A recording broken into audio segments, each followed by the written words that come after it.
Seja muito bem-vindo ao nosso canal de estudos bíblicos. Estamos terminando hoje a série sobre os profetas menores. Se você não teve a oportunidade de ver os estudos anteriores, não tem problema. Eles todos estão gravados. Você pode ver no site olive.net.br/EBD. Eles estão todos por ordem, por data, facilmente encontráveis. Ou pesquisando no próprio canal do YouTube, esse que nós estamos transmitindo nesse momento. Importante você ter em mãos a sua Bíblia, pois leremos passagens que usaremos como base para esse estudo. E é importante também orarmos a Deus para que Ele nos oriente. E eu convido você a fazer isso nesse momento.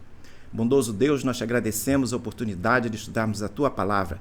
Queremos te pedir que Tu nos orientes e que Tu nos instruas quanto a colocar o que viermos a aprender em prática. Abençoa cada um que nos acompanha. Em nome de Jesus. Amém. Vamos ler Jonas capítulo 4, leremos do versículo 5 ao versículo 8, que é a parte final do livro de Jonas. A palavra de Deus nos diz então o seguinte: Então Jonas saiu da cidade e sentou-se num lugar a leste da mesma. Ali construiu um abrigo, sentou-se na sombra para ver o que aconteceria com a cidade. Então o Senhor Deus fez crescer uma planta por cima de Jonas, para que fizesse sombra sobre a sua cabeça, a fim de o livrar do seu desconforto. E Jonas ficou muito contente por causa da planta. Mas no dia seguinte, ao amanhecer, Deus enviou um verme que atacou a planta e ela secou. Quando o sol nasceu, Deus fez soprar um vento leste muito quente. O sol bateu na cabeça de Jonas, de maneira que ele quase desmaiou. Então pediu para morrer, dizendo: Para mim é melhor morrer do que viver. Nos 3 estudos anteriores, vimos que Jonas é chamado por Deus para pregar em Nínive, cidade assíria, mas ele foge a esse chamado. Após uma experiência marcante no mar, Deus o chama novamente. Esse novo chamado era uma segunda chance que Deus estava dando ao profeta. Desta vez, Jonas atende ao Senhor, vai a Nínive, mas se mantém contrariado, pois ele não gostava dos ninivitas. Em Nínive, ele prega dizendo que em 40 dias Deus destruiria aquela cidade. Apesar de não falar em arrependimento, o povo, incluindo o rei, surpreendentemente se arrependem. O verso 10 do capítulo 3 nos informa que Deus viu o que fizeram e como se converteram dos seus maus caminhos. Por conta disso, o Senhor decide não mais destruir aquela geração de ninivitas. Mas o profeta reage negativamente a essa decisão de Javé. O verso 1 do capítulo 4 diz que Jonas ficou muito aborrecido e com raiva. Como explicar isso? Como entender essa reação do profeta? Nos versículos seguintes, Jonas expõe suas razões para seu aborrecimento, que na realidade refletia sua contrariedade ao chamado que recebera de Deus para pregar aos assírios. Jonas apresenta seus argumentos e Deus lhe responde. A história termina em uma espécie de impasse, com palavras de advertência de Deus que ficam meio que suspensas no ar. E Jonas permanece zangado com o Senhor. O curioso é que, enquanto os ninivitas se arrependeram de forma radical e foram poupados por Deus, Jonas, por sua vez, até se arrependeu de sua fuga inicial ao chamado divino, mas fez isso de forma restrita. Ele vai a Nínive, mas prega de má vontade. Jonas manteve-se com raiva de Deus pelo Senhor ter poupado os ninivitas. Para a surpresa de alguns, o livro de Jonas termina com uma pergunta que permanece em aberto. É possível que isso traga alguma inquietação e desconforto para alguns leitores, mas o curioso é que esse fato pode ser até proposital. O motivo é que nem sempre arrependimento e mudança, temas principais do livro, são processos fáceis e confortáveis. No final das contas, embora esses processos possam trazer bons resultados, eles poderão exigir bastante empenho da pessoa, se a mudança necessária for muito grande. O desafio desse nosso estudo será identificar que lições poderemos tirar para nós a partir dos acontecimentos relatados no texto. No próximo quadro, após entregar seu ultimato de destruição para os habitantes de Nínive, o que incluía até o rei da cidade, lemos em Jonas capítulo 4, verso 5, o seguinte: Então Jonas saiu da cidade e sentou-se num lugar a leste da mesma, e ali construiu um abrigo, sentou-se na sombra para ver o que aconteceria com a cidade. Ao longo dessa espera, Deus fez crescer uma planta, cuja sombra fornece grande conforto a Jonas, fazendo com que ele se sentisse muito feliz. Sua felicidade, porém, durou pouco, pois no dia seguinte, um verme divinamente designado destrói a planta. Além do verme, Deus enviou um vento escaldante que levou Jonas quase a desmaiar de insolação e calor. Jonas espera, mas Nínive não é destruída. É possível que os 40 dias de prazo de destruição da cidade haviam se completado. Os ninivitas haviam se arrependido, como mencionamos, e a cidade havia sido poupada por conta da misericórdia de Deus em relação àquele povo. Sem o conforto da sombra da planta e frustrado por não ter a cidade destruída, Jonas manifesta sua raiva contra Deus. Nesse ponto, Deus desafia Jonas a considerar sua raiva. Ele pergunta: Deus, você acha que é razoável essa sua raiva por causa da planta? Ao que Jonas responde no mesmo verso dizendo, verso 9, é tão razoável que até quero morrer. É possível que Deus tenha colocado a planta em cena para provocar uma conversa entre ele e Jonas. O interessante é que nessa conversa, cada um considera a planta de uma maneira diferente. Enquanto Jonas mostra compaixão pela planta, Deus estava mostrando compaixão pelo povo de Nínive. Jonas queria que Deus cumprisse o plano original de destruir toda a cidade e acabar com todos os seus mais de 120 mil habitantes. Mas Deus havia decidido poupá-los. Como explicar a diferença da compaixão de Jonas pela planta e a compaixão de Deus pelos ninivitas? Como explicar as diferenças entre o que Jonas queria e o que Deus decidiu fazer? É o que veremos nos 4 pontos a seguir. A primeira diferença entre o que Jonas queria e o que Deus decidiu é que Jonas tinha compaixão pela planta, mas não havia feito nada para ela crescer. Deus esperava uma oportunidade para abençoar os ninivitas, manifestando compaixão e graça por eles, simplesmente porque eles eram suas criaturas. Quando eles se arrependem, essa oportunidade chega. Deus, então, os abençoa e os poupa. Por sua vez, Jonas não tinha uma relação real com a planta. Ele não a havia criado e nem contribuído com qualquer coisa para o crescimento dela. No próximo quadro, vemos mais 3 diferenças entre o que Jonas queria e o que Deus decidiu. Segunda diferença: Jonas manifesta compaixão apenas em relação à planta. Deus estava sendo compassivo para evitar a morte eterna dos ninivitas. Jonas tinha compaixão por uma planta que durava apenas um dia. A planta poderia até viver mais tempo, muito tempo talvez, mas ela não era eterna. Na perspectiva de Deus, o julgamento de toda aquela geração de ninivitas tinha a ver com eternidade. A questão do julgamento associado à salvação de pessoas é muito mais importante do que a vida e morte de uma planta. Jonas estava ignorando essas coisas, esses aspectos, estava ignorando aquilo tudo de uma forma completa. Para ele, o conforto da sombra da planta era mais importante que a vida eterna dos ninivitas. Terceira diferença: diferente de Jonas, Deus tinha compaixão de pessoas. Jonas esperava assistir à destruição dos ninivitas, tanto culpados quanto inocentes. Uma coisa era desejar eventualmente o julgamento e a destruição de ímpios naquela cidade. Outra coisa, porém, totalmente diferente, era querer que todos fossem destruídos, os ímpios, os que se arrependessem dos seus maus caminhos e também os inocentes. Quarta diferença entre o que Jonas queria e o que Deus decidiu. Jonas tinha compaixão por ele mesmo, mas Deus tinha compaixão pelos outros.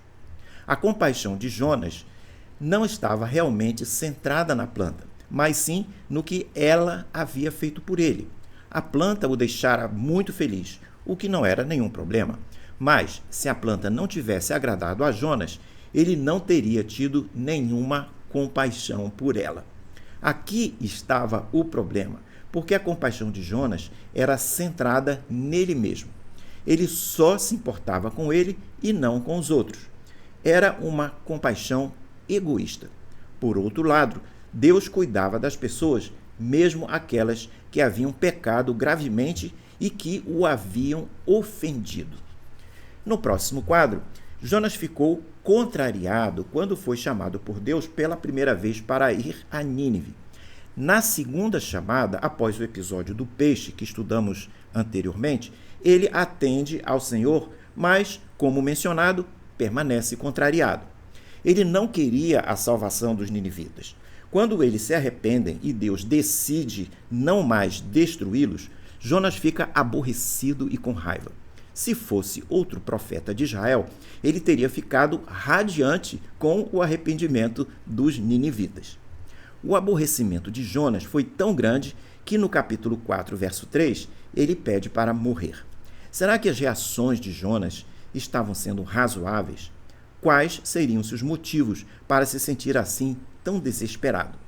Jonas ficou com raiva de Deus porque o Senhor mostrou bondade, misericórdia e graça pelos ninivitas.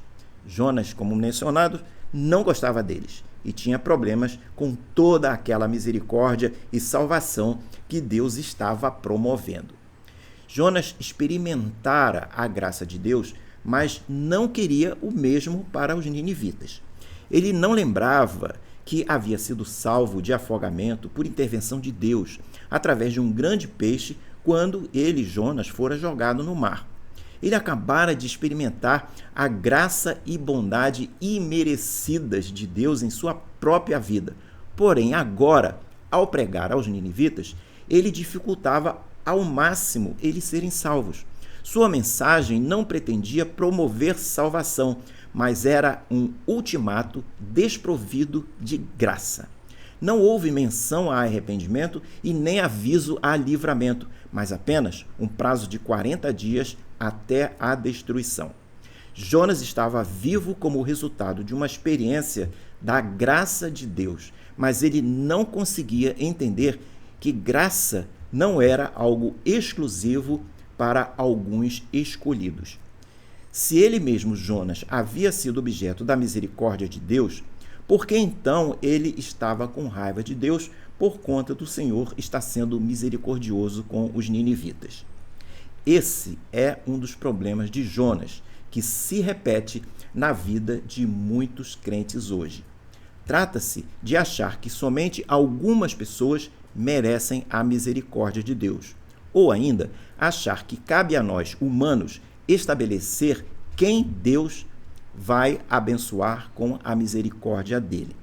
Muitos talvez pensem, certamente, Deus deve ser misericordioso comigo, mas talvez não deva mostrar misericórdia com aquelas pessoas de quem eu não gosto. Deus desejava dar aos ninivitas a oportunidade de se arrependerem e de serem salvos, mas Jonas desejava a destruição deles, pelo mal que praticavam e por serem uma ameaça a Israel.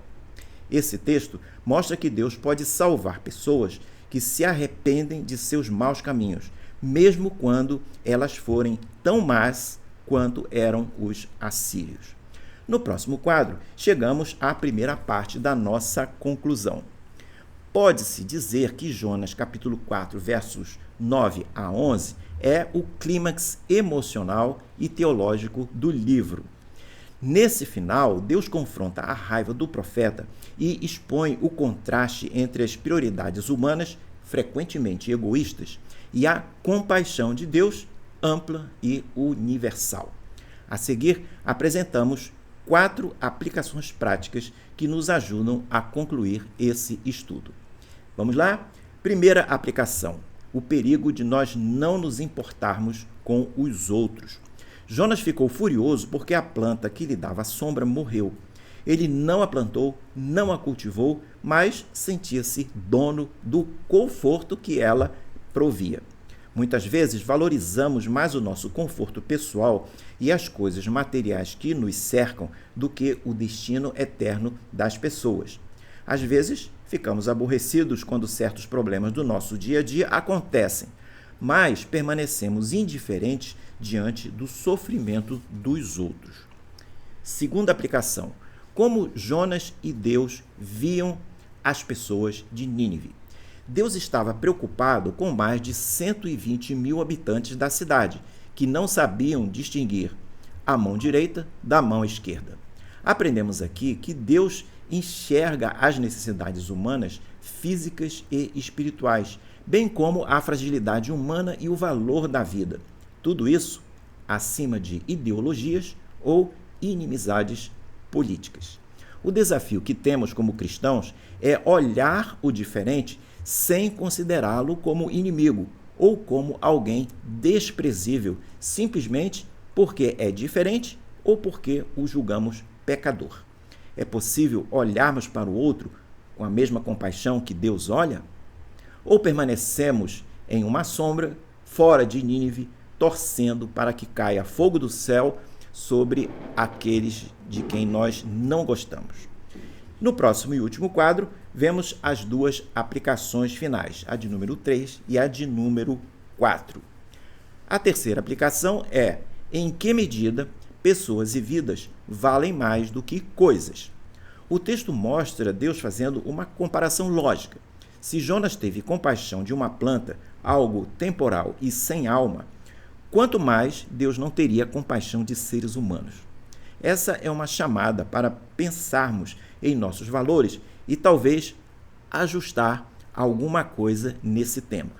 Em nossa sociedade hoje, bastante consumista, é comum chorar por perdas financeiras e materiais e ser frio em relação a crises humanitárias do próximo. O texto nos convoca a sentir o que Deus sente. Será que tenho tido alguma planta na minha vida, algum conforto, algum privilégio que tenho valorizado mais do que a salvação daqueles que estão ao meu alcance? O que devo fazer para ajustar meus sentimentos de misericórdia e graça em relação aos outros? Estou seguindo o estilo de Jonas ou preciso mudar alguma coisa? Na quarta aplicação, há alguma diferença entre direito e graça? Se há alguma diferença, qual é? Jonas achava que tinha o direito de estar com raiva. Deus o questiona no verso 9 do capítulo 4, dizendo: você acha que é razoável essa sua raiva por causa da planta? O problema é que Jonas achava que merecia a sombra da planta, mas que Nínive não merecia o perdão de Deus. Frequentemente, caímos no erro de achar que somos bons o suficientes para recebermos a graça de Deus, enquanto julgamos os outros como indignos ou não merecedores. A passagem nos lembra que ninguém merece a graça de Deus, simplesmente porque graça é receber algo sem merecer.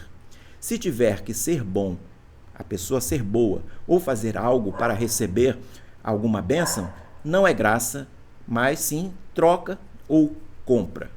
Se receber bênção fosse apenas por mérito, Jonas não teria desfrutado da sombra da planta, e aquela geração de ninivitas não teria sido livrada da destruição. O povo de Nínive não era israelita, mas estava sob a graça e a soberania de um Deus que é o Deus de todas as nações. Será que hoje essa graça continua se manifestando? A graça de Deus foi revelada de maneira ampla a todos os povos através de Jesus Cristo. Essa graça continua disponível a todo aquele que nele crê como Salvador e Senhor. E então, Você já se apropriou dessa graça? Terminamos aqui o nosso estudo e terminamos também a nossa série, mas no próximo quadro você pode ver o nosso plano de estudos para o próximo trimestre. Deixo com você um grande abraço e espero vê-lo numa próxima oportunidade. Até lá!